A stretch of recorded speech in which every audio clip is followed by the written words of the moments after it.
괜찮아요. 괜찮아. Aku hanya memikirkan satu peraturan penting. Kenapa kau lakukan hari ini kalau kau bisa melakukannya besok? Hahaha. A few moments later.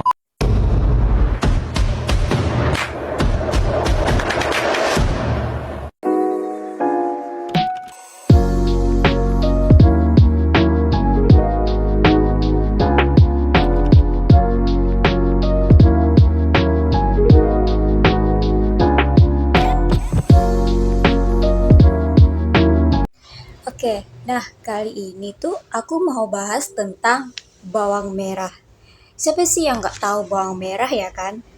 Itu tuh salah satu komoditi populer di Indonesia, utama itu di bidang kuliner ya. Hampir semua masakan Indonesia itu pasti menggunakan bawang merah sebagai bumbu dasarnya. Terus kenapa sih penting gitu bahas bawang ya kan? Karena dia salah satu komoditi yang banyak dikonsumsi di Indonesia, tentu dalam budidayanya kita harus memperhatikan dong bagaimana caranya untuk tanaman ini tuh menghasilkan lebih banyak gitu.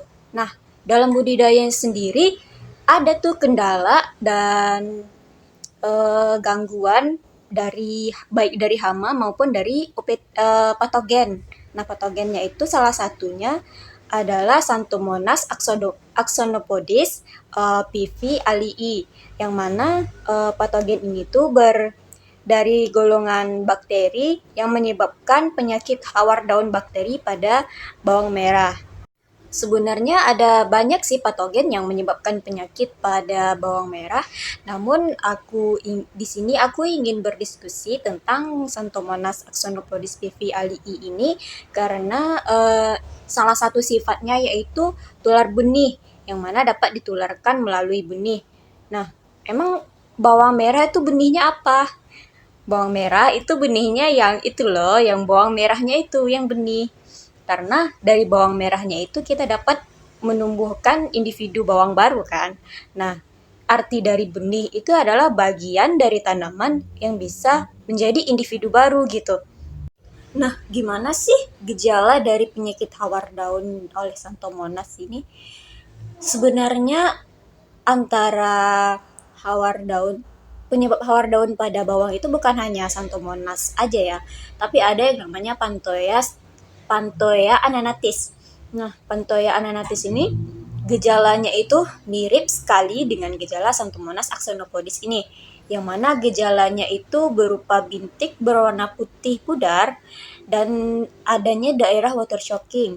Nah, lama-kelamaan itu bercak itu akan menyebar ke seluruh daun, sehingga daun yang terinfeksi itu mengalami mati pucuk dan membuat umbi menjadi ringan serta mengalami penurunan ukuran. Nah, dari tadi kan ngebahas yuk Xanthomonas axonopodis PV alii. Emang apa sih itu Xanthomonas gitu kan?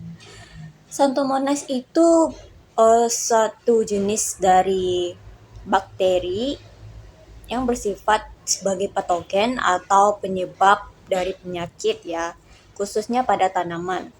Nah, bakteri Xanthomonas ini tuh biasanya berbentuk seperti batang atau yang namanya itu di istilah ilmiahnya itu basil ya. Nah, si Xanthomonas ini tuh memiliki flagel untuk bergerak. Dan bagaimana sih cara infeksi dari bakteri tersebut? Nah, bakteri itu kan mikroorganisme ya, ukurannya itu sangat kecil. Nah, dia itu bisa masuk ke dalam stomata tanaman. Tahu kan kita itu stomata itu semacam lubang alami yang berfungsi sebagai alat pernafasan bagi tanaman lah ya. Ataupun bisa melalui luka yang disebabkan oleh serangga atau luka mekanik. Misalnya kita tuh kelelahan, terus iseng-iseng gitu potekin daun bawang. Nah, itu bisa menjadi salah satu akses masuknya bakteri ke dalam jaringan tanaman. Terus setelah masuk dia ngapain? Tentulah dia mulai menginfeksi dan mulai memperbanyak diri. Sehingga ketika dia memperbanyak diri, tentu dia nanti akan menghasilkan enzim-enzim apalah itu ya kan.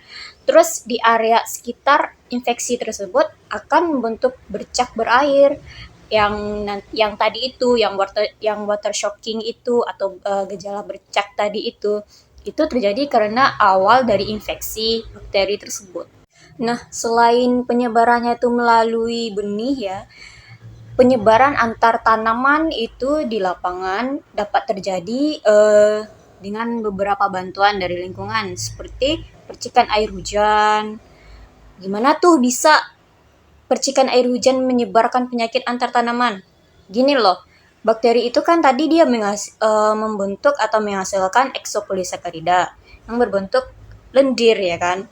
Nah, lendirnya ini biasanya keluar di permukaan daun tuh. Terus kalau terkena air hujan, itu nanti dia akan memercik ke tanaman lain. Nah, di percikan ini tuh yang massa bakteri yang atau si OOZ ini kan dikenal dengan OOZ, dia akan memercik dan menempel pada daun lain yang sehat, lalu akan masuk kembali dengan stomata dan akan menginfeksi tanaman tersebut. Nah, akan menyebabkan infeksi dan penyakit baru pada tanaman tersebut.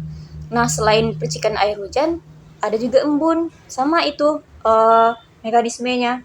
Terus selain air hujan, embun, dapat juga dengan angin ya kan. Terus atau dengan gesekan antar daun. Atau mungkin yang daun yang sakit ini tuh terlalu panjang kan, terus kena lah si tanaman yang sehat ini, kena gesekan gitu kan. Nah, bakteri juga dapat berpindah dari situ. Terus ada juga dengan bantuan oleh perantara manusia, misalnya seperti alat pertanian yang terkontaminasi. Nah, terus misalnya tuh kita megang pisau nih, habis sanitasi tuh, yang mana si pisau tadi itu sudah mengandung OOZ dari bakteri. Nah, kena ke tanaman yang sehat, dimulai lagi lah siklus hidup dari bakteri tersebut. Nah, aku ada nih beberapa video ya kan, atau foto yang aku ambil dari rumah, dari tanaman bawang aku di rumah ya kan. Terus aku nih nggak tahu nih ini benar gejalanya atau enggak, tapi gejalanya itu mirip. Aku sebenarnya nggak terlalu yakin ya ini gejalanya ini benar ini gejalanya atau hanya mirip saja. Tapi aku nekat aja nih buat ngeliatin gejalanya. Karena aku mikirnya gini, aku dapat bibitnya itu kan dari tempat magang aku dulu. Nah, di tempat magang aku tuh, aku ngelihatnya, wah ini kayak ada tuh beberapa tanaman yang gejalanya itu seperti hawar daun ini. Dan aku mikirnya mungkin ini penyebabnya ini ya kan. Terus pas aku balik dari magang, dikasih lah sama PL aku di magang itu, ini bibit bawang daun, katanya kan, bawa aja pulang, tanam di rumah. Terus aku tanam lah kan. Nah, ternyata setelah tumbuh, gejalanya itu mirip. Aku mikirnya gini, ataukah mungkin gejala yang di lapangan ini tuh ada juga di tanaman aku yang sekarang, karena dia ini tuh tebar melalui benih. Nah kan, aku kan yang dikasih ke aku kan benihnya tuh. Aku pikirnya gitu. Tapi kalau untuk mengetahui itu benar atau enggak, kita tentu memerlukan beberapa uji di laboratorium. Karena ini kan penyakit gitu. Sama kayak kita penyakit, kita bawa ke rumah sakit. Nanti rumah sakit akan mengambil sampel gitu kan, juga akan melakukan beberapa uji untuk mengidentifikasi patogen yang menyebabkan kita sakit gitu kan. Nah, untuk mengidentifikasi si bakteri ini, karena dia mikroorganisme kan, yang artinya itu berukuran sangat kecil. Jadi dari gejalanya aja kita belum bisa mengidentifikasi kalau dia itu Xanthomonas atau Pantoea. Nah, untuk mengidentifikasi tersebut, kita harus melakukan beberapa uji dulu untuk mengidentifikasinya kan. Ada yang namanya, yang pertama itu uji biokimia. Terus ada dengan karakterisasi koloni. Ciri khas dari genus Xanthomonas itu biasanya koloninya berwarna ke kuning-kuningan gitu. Itu ya ciri khasnya, karena yang bakteri Xanthomonas ini tuh menghasilkan pigmen xanthomonadin yang mana berfungsi untuk melindungi bakteri dari radiasi ultraviolet yang dapat merusak DNA dan komponen seluler lainnya. Selanjutnya itu ada uji PCR atau menggunakan analisis molekuler. Terus ada uji patogenisitas, itu salah satunya menggunakan metode Postula-Koch. Nah, ada juga analisis sekuen genetik. Nah, dari banyaknya uji-uji tersebut, kebanyakan atau hampir semua uji tersebut dilakukan di laboratorium. Jadi, gejala yang di lapangan itu kita nggak bisa langsung menyimpulkan bahwa itu adalah ini. Memang ada beberapa patogen yang memiliki gejala khas. Namun ada juga beberapa gejala yang mengindikasikan bukan hanya dari satu patogen. Misalnya seperti bercak tadi atau water shocking tadi, ada beberapa bakteri juga atau beberapa patogen lain yang menyebabkan gejala yang sama. Jadi untuk mengidentifikasi patogen yang menyerang itu diperlukan dengan uji-uji, seperti uji yang telah dijelaskan tadi. Apa aja nih faktor-faktor yang mempengaruhi perkembangan dari bakteri ini? Yang namanya bakteri atau jamur atau virus atau apa itu kan yang namanya penyakit itu tentu dipengaruhi utamanya itu oleh lingkungan kan, lingkungan yang dapat mendukung dia untuk berkembang. Nah, si bakteri ini itu yang sangat mempengaruhi itu yang pertama itu curah hujan, kelembaban, dan suhu. Nah, tiga faktor ini tuh sangat utama untuk menunjang perkembangan mereka pada tanaman atau pada suatu area. Nah, curah hujannya bagaimana, suhu bagaimana, kelembabannya bagaimana. Curah hujan yang tinggi, kelembaban tinggi, suhu rendah, yang dingin-dingin gitu deh. Kan biasanya orang nanam bawang itu di daerah yang dingin, yang dataran tinggi, dataran tinggi kan. Terus pengendalian apa aja yang udah dilakuin petani-petani bawang ini gitu. Yang saya lihat ya, menurut pengalaman saya, waktu magang dulu, yang pertama banget yang dilakuin buat pengendalian itu semprot pestisida. Nah, seperti yang kita ketahui di dunia proteksi, kalau memakai pestisida itu jalan terakhir ya kan, jika sudah tidak bisa dilakukan pengendalian lain. Nah, namun pada kenyataannya di lapangan petani itu bahkan menggunakan pestisida sebagai pengendalian preventif, yang artinya itu diaplikasikan sebelum terjadinya gejala serangan. Nah, itu tentu nantinya akan berdampak pada lingkungan itu sendiri. Bagaimana dong rekomendasi pengendalian yang benar? Kalau di dunia proteksi itu ada yang namanya agens hayati. Nah, agens hayati ini merupakan mikroorganisme yang bersifat toksik atau menghambat bagi si patogen ini. Nah, contohnya itu yang udah sangat terkenal itu ya, Trichoderma, dari genus Trichoderma. Itu kan udah banyak sekali penelitian yang menunjukkan bahwa si Trichoderma ini dapat menekan intensitas penyakit pada beberapa patogen.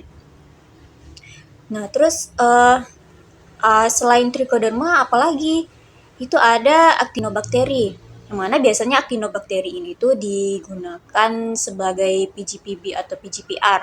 Manfaat dari Actinobacter itu bukan hanya sebagai agens hayati saja, namun si Actinobacter ini tuh juga dapat meningkatkan pertumbuhan tanaman dengan dua mekanisme, secara langsung atau secara tidak langsung. Yang secara langsung itu yaitu si Actinobacter ini menghasilkan senyawa fitohormon, antibiotik, dan dapat melakukan fiksasi nitrogen. Mekanisme secara tidak langsungnya itu melalui induksi ketahanan pada tanaman dengan adanya ISR atau Induced System Resistance. pada saat interaksi antara tanaman dengan aktinobakter, ini membuat tanaman terinduksi untuk menghasilkan senyawa fitoaleksin yang merupakan senyawa antimikroba yang dimiliki oleh tanaman ini secara alami dan merangsang tanaman untuk menghasilkan pertahanan jika nanti ada bakteri lain yang masuk selain aktinobakter ini. Nah, mungkin ada beberapa rekomendasi pengendalian ya, seperti sanitasi. Apa tuh sanitasi? Sanitasi itu membersihkan atau membuang atau menghilangkan sumber inokulum dari bakteri tadi. Terus gimana caranya? Seperti kalau untuk sebelum tanam itu kan kita juga membersihkan lahan gitu kan. Itu bersihkan lahan itu dari sisa-sisa tanaman sebelumnya atau mungkin dari gulma. Mungkin kan gulma itu jadi inang alternatif tuh dari si Xanthomonas ini. Terus selain sanitasi itu ada rotasi tanaman. Maksudnya itu pergiliran tanaman. Nah, kan Xanthomonas ini kan inangnya yang Patophora alii ini tuh inangnya bawang-bawangan kan.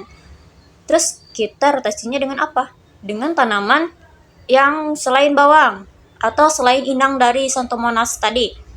Terus selain rotasi apa?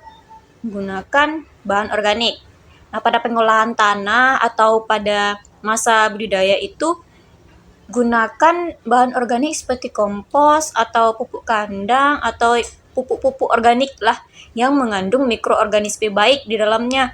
Biasanya yaitu mengandung mikroorganisme yang baik untuk tanaman.